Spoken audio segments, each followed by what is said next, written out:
as we all have.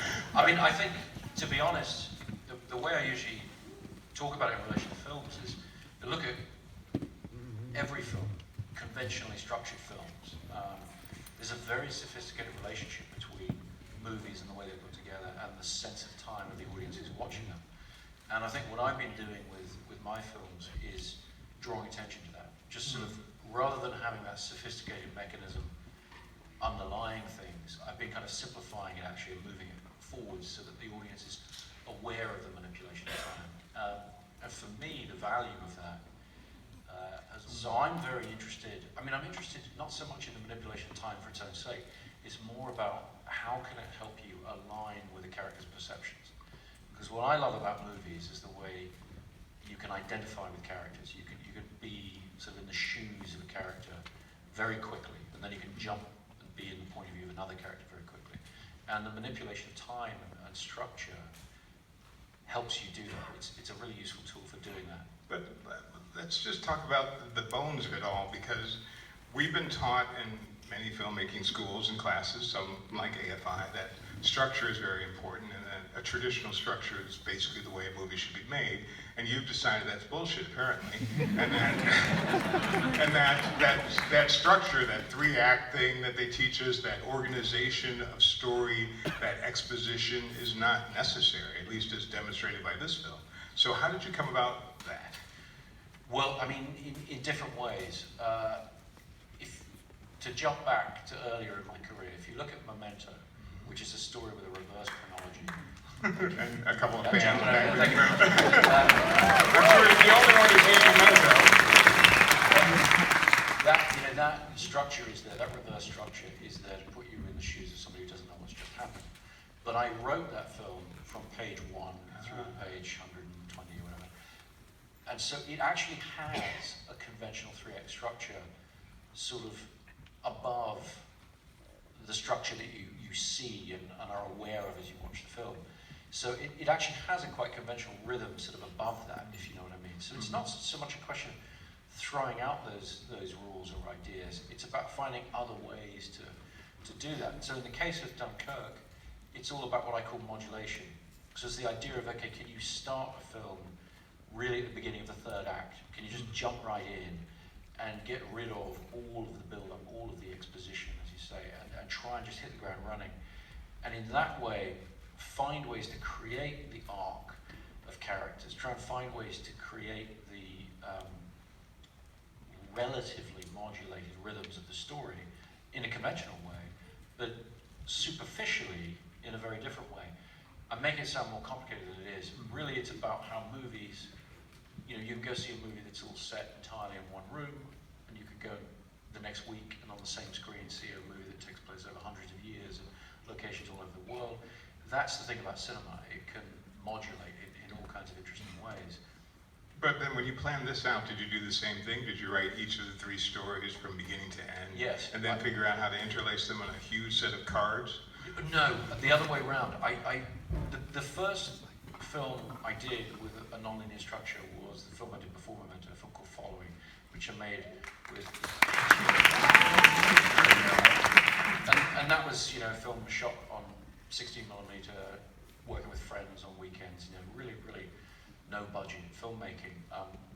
I had a structure plan for it, and then wrote the story chronologically and with the cards, moved it around, and it involved so much rewriting to get it to flow that when I came to do Memento, I realized I can't do that. I have to come up with a structure and then write the film that the audience is going to see as they're going to see it, and that way you get the rhythm of so this was written from beginning to end? Exactly. It took a long time diagramming and planning the structure, really tightly. Sort of, I do use a lot of diagrams. There's a geometric approach to structure with the screenplay, and then once I had that all figured out, I sat down and I wrote it from beginning to end the way that the audience is just. That's fascinating. Now, did you ever think that someone might want to know, I don't know, the characters' names, or usually in a war movie someone plays guitar and dies? I mean, did you think that it might be helpful, or did you just say, hey, we're all smart enough here that that's just a trope that I don't need? I spent a lot of years developing or trying to master a very conventional use of dialogue and try and manipulate the audience's relationship with characters. I've been doing that for years in different films and enjoying it, and it's not something I thought, oh, that was a huge mistake I made, but I felt with this film, I wanted to try removing all of that and just saying, rather than having the convention whereby a character comes on screen and then you use the dialogue for the character to make their case for why you should care about them, and sort of make their case for why they shouldn't be the person who gets blown up next or whatever. And I thought, well, rather than doing that, the story of Dunkirk is all about a ticking clock. It's all about suspense. And so I looked at Hitchcock, I looked at Clouseau, I looked at the masters of suspense and said, okay, how do they create that immediate identification with the character? And if you look at Hitchcock in different ways, very often it's through simple physical process. It's just about a physical situation that a character's in that you immediately, and this is one of the great things about the way movies work, you can immediately care whether these guys will get across that narrow plank with the stretcher or whatever. So you don't necessarily need to go into a lot of conversation about a world outside the world that you're in. And it seemed to me, because I was dealing with a real life event, and I had the honor and the privilege of sitting with veterans of Dunkirk, still around, some of them are in their late 90s, and they very generously gave me their time and sat and described their experiences to me. And as a screenwriter, I was sort of carrying that weight in a way of expectation. And for British people, this is really sacred ground, this story. I wanted to dispense with anything that I knew to be artifice. Obviously, it's all artifice eventually, you know. But the stuff that I actually know self-consciously, the techniques that I use in film that I know are artifice and theatricality, I said, okay, let's just remove those as tools and see if we can make a more immediate impression, see if we can kind of get the audience invested in these characters in a more tactile way, in a faster way, and cast people of the age that people really were when they went, you know. Unlike most war movies where they're 35 or so. Exactly. And, you know, say, okay, we send our children off to fight wars, so let's show that on screen. And we cast, you know, Finn Whitehead, who was 18 when we made the film, and you see him on screen immediately, and he just has that presence whereby you immediately just care. You just want him to survive. Well, let's talk about the cast for a moment, because one of the outstanding things about this film that I think is a magic trick that most people don't perceive is you've got people from all over the place. You've got Finn, who's done very little. You've got this apparently very popular singer boy. You've got Oscar-winning Mark Rylance. You've got Tom Hardy. You've got people from all over with different levels of experience and accomplishment, and yet somehow they all end up in the same movie. How do you bring those acting styles together to make a seamless performance by the company? Well, I've had the privilege of working with a lot of great actors over the years, and the thing that always most impresses me about great actors is the way that each actor you work with, whether it's, you know, Al Pacino or Robin Williams or whatever, I mean, they have totally different techniques and totally different approaches from each other. But when they come together, great actors find a way to accommodate each other. There's a transfer of energy, you know, in the conversation and whatever, and the way the dialogue works. If you shoot a two-shot. Right. If you don't shoot a two-shot, and I've made this mistake once in my career where I shot a whole scene with just singles, and you have amazing dailies and you cut it together, and it's two actors in two completely different films. What about the less experienced actors, the ones that you've somehow brought to the level of the others? Well, they just were crapping their pants and hoping for the best. You know, I mean, what an amazing opportunity for them to come in and work with Mark Rylance, who was so generous with the kids on that boat. I mean, he wanted to explore, okay, what are the scenes in between the scenes that I'd written? So we did, you know, a day of improvisation on the boat where he would just try things out, and they would just sort of perform, you know, the stuff that's happening kind of off screen, if you like. And it was just amazing to watch such a generous actor with, I mean, Mark Rylance, he's become known in movies just in the last couple of years, but he's somebody I've been wanting to work with since I was in university. I mean, he's been known on British stage forever. He's worked with the Globe Theatre, his mastery of Shakespeare. He's just an extraordinary actor. He's one of the greats, and finally deigned to work in the world of film. And I've been lucky enough to work with him, which was really an extraordinary thing. And, you know, Tom Glynn-Carney, you know, the kid playing Peter, and Barry Keoghan, I mean, they were just so excited to learn from him. And he was so generous and sort of, he's just a natural teacher of acting as well. He loves to share what he knows about acting. So it was brilliant. I mean, just great fun. That's awesome.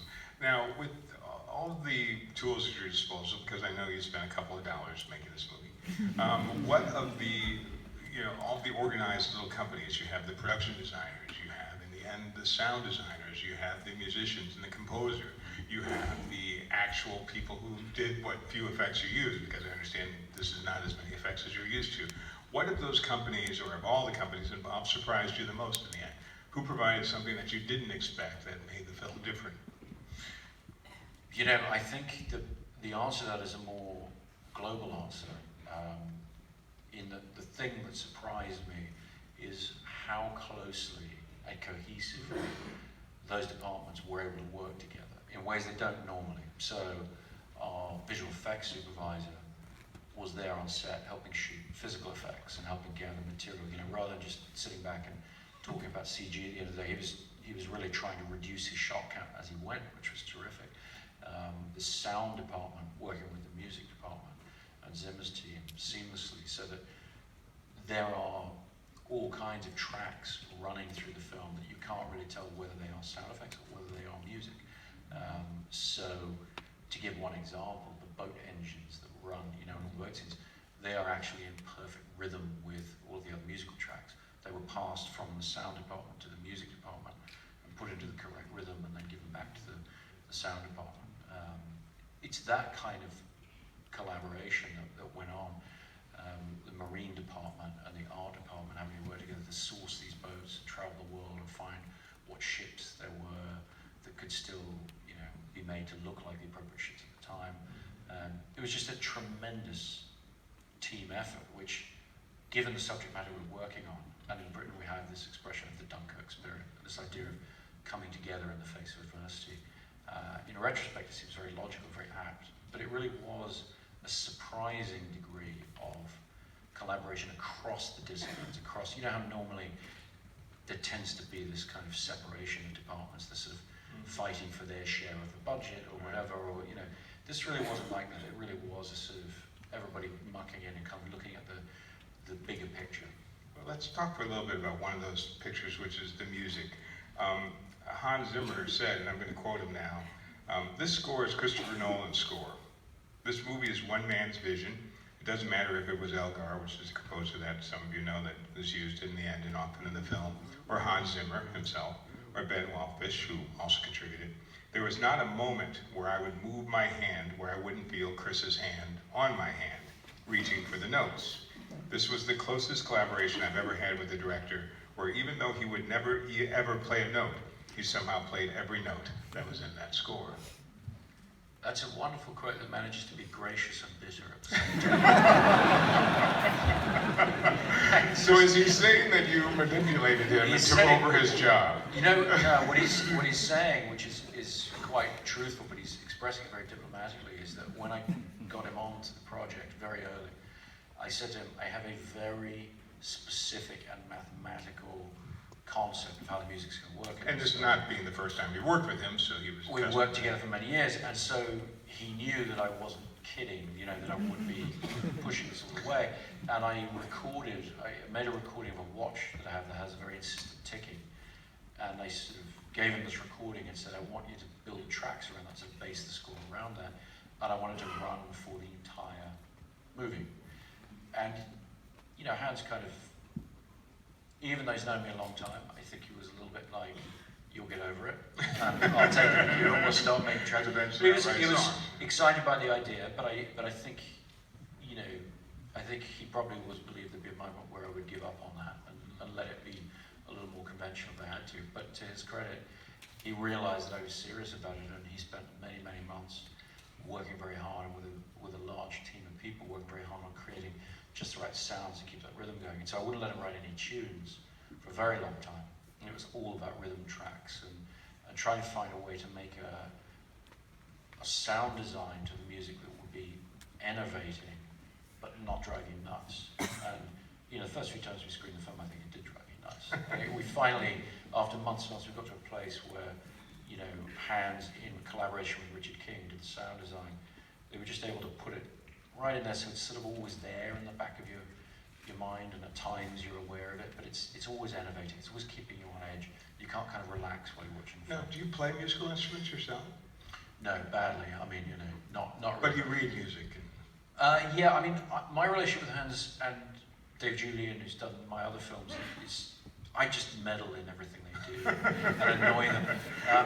But the way we work, the key that Hans is sort of alluding to there, but I mean, you will know this from your own work, I don't use temp music. So I don't allow them, I don't put a temp score together using other tracks from other films and then say, okay, this is more or less what we need, which, as you know, is almost always the way films are done. We developed a way of working where they would just send me demos. They would send me rough tracks, and Lee Smith, my editor, Alex Gibson, my music editor, and myself in the edit suite, we would take little pieces of them, move them around, experiment with them, send them back, and then they would work on them. And you know, so for years, Hans and I worked with that tremendous back and forth. And I think he enjoys it. He complains about it from time to time. I think I'm sure. Now, will you explain to our audience here, because I'm sure they're interested, is one of the reasons why they were so nervous and anxious and sweaty palmed in this film is that shepherd tone gag that you do that comes up, and I was really listening for it in the screening every once in a while in the music,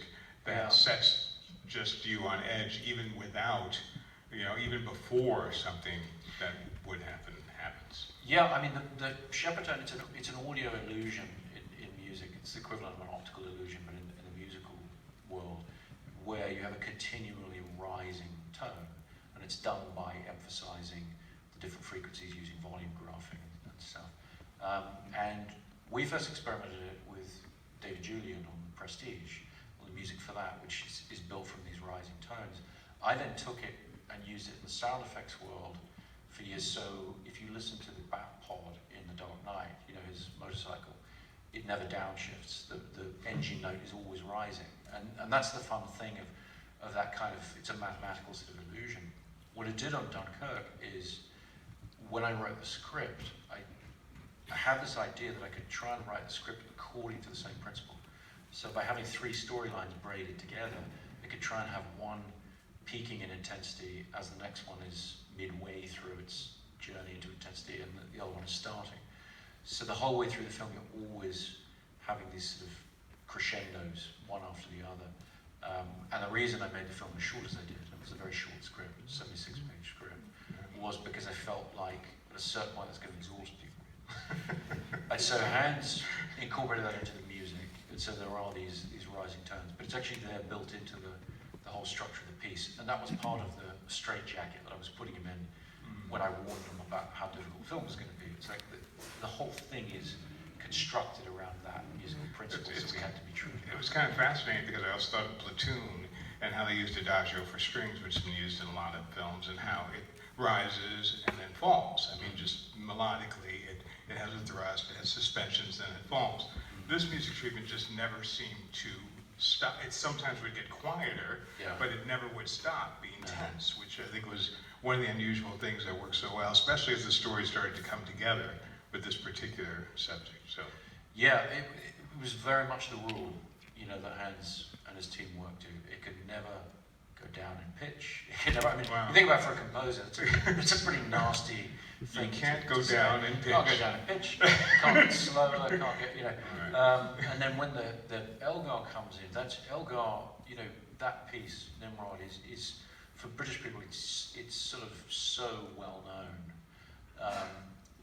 We knew we could never play it straight, and so it was a question of taking it and deconstructing it, and making these very long chords out of it that were in line with the rest of the music. And then Hans, I think quite brilliantly, found ways to then work it in throughout the score. So it's not just in the places where it's more recognizable. But it's so slow that even if you've heard the Enigma variations, you don't really quite place the tune. You just sort of till pretty late in the day, and then it gives you it sort of quite late in the film. Now, I know you're really interested in 70mm and in film in general. What's the advantage of doing such a, really, in the end of the day, intimate story in 70mm? Because this ended up being a lot of close-ups. And people say, why so many close-ups? 70 millimeter, isn't that for The Hobbit? I mean, tell me about that, and why that choice? Well, I think, for me, to associate a format with a particular genre, and I think is always a mistake. I view formats the way I view cinema, the way I view the screen. You know, I do all my own insert work. You know, we never use a splinter unit for that. And my point is always the screen is the same size for, you know, the close-up of the glass of water as it is for the, you know, thousands of extras. It has as much weight for the audience in a strange way. So, for me, the higher the quality, the better the resolution, the better the color reproduction of the originating format, the more the audience is going to be in the scene, whatever the scene is, whether it's intimate or wide. And my goal for this film was always to make what I told everyone would be an intimate epic. That was the idea. So, very close to people, very feeling what the world would feel like, smell like, taste like, whatever, and then also with these very large, expansive shots. And the nice thing about large format photography, you know, this combination of IMAX 65mm and 5% 65mm, is you don't have any grain particularly. You sort of, you know, you have very, very good colors and very, very sharp imagery. And so I think you feel close to things. You feel close to the people that you're following. And for me, that's a very, very powerful tool for a filmmaker to have. I found that really interesting. Also, I thought of Schindler's List when I first saw this film because, sort of like Mr. Spielberg, a lot of us are very familiar with the work you've done prior to, but this seemed very different, although it had some of the same themes and some of the twisty time, things of Inception and Memento and other things, but it also felt like it was a departure into a historical drama that is gut-wrenching and at the same time incredibly moving, and in the end it's about saving people. And I think that was his 18th or 19th film. This is your 10th film, I believe. It's kind of interesting that you've chosen this point in your career to take that dive away from, you know, the world of perhaps the meta film for something that's a little bit more shattering. I don't know what other words to say. I mean, I don't know how much, in a weird sort of way, you choose those moments. I think they choose you. I think the films, I try to open myself up to possibilities, and in a way the films choose you or present themselves to you as opportunities. It's a film that I've wanted to make for a long time. It's a story that I grew up with, and Emma and I had talked about, you know, making this as a film really since we made a crossing on a small boat across the channel. It took you a long day. Time ago. It took a day. It was a horrible, horrible experience. And it gave us this incredible respect for the history, for what these people had done. It had actually got on these boats knowing they were heading into a war zone. And I'd wanted to do the film for a long time, but it's as big a story as I know hadn't been told in modern films, which is the kind of gap you're really looking for as a filmmaker, because it's just a great, unique story. And I felt at this point in my career that I knew how to do it. I felt that I knew how to marshal the resources, how to shoot with thousands of extras, how to shoot airplanes, boats I had never done before, but, you know, and I was a bit worried about it, and it is pretty difficult. And you probably get seasick. I was okay, as long as you're not looking at a monitor. If you're looking at a monitor when you're on the boat, it's bad. Yeah, it's bad. As long as you're just looking at eye, it was okay. And we actually, you know, we put a great team of people together, and we were able to do a lot relatively efficiently. But I think a lot of that is about experience. I think it takes you.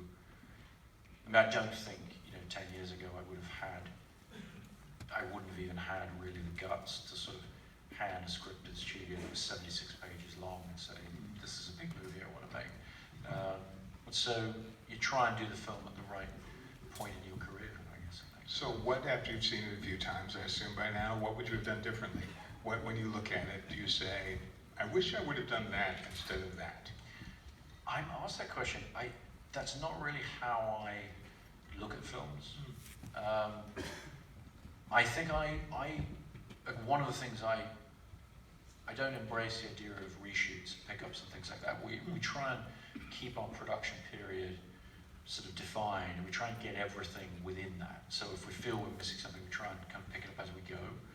And that's been the discipline on all my films. And for me, it's sort of this thing of where would you ever stop? If you could keep changing things, if you could keep perfecting things, Right. you'd never stop. And so I view it almost like a stage performance, if you like. You know, like it's an organic, living, breathing thing. You give it your best shot, and you trust the energy that you had and the decisions you made while you were in it. And so when I look back on it, I try not to judge it with, retrospect. I try not to judge it with the way I feel about it now, because I think I was more of an expert about it while I was in it, if that makes sense. It totally makes sense. And some people, in talking about the film, they're trying to find something wrong with it, and they fail usually. But they wonder why there aren't more women, and women are very popular. And they're half of our population. And I always say when that discussion comes to me that it's a war movie and it's kind of about soldiers, but they're just wondering why, and if you're going to create 3 different stories, why don't you create a story about, I don't know, the